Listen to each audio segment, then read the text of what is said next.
il peccato e l'intenzione.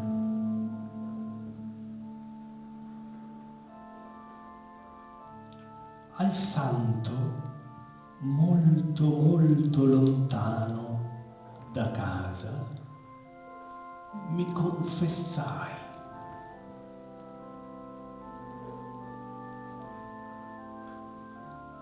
Ero in peccato mortale.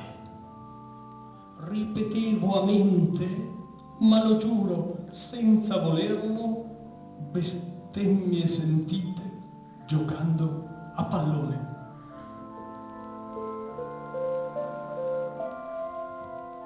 Se non c'è intenzione, non c'è peccato, sibilò il frate da dietro la grata.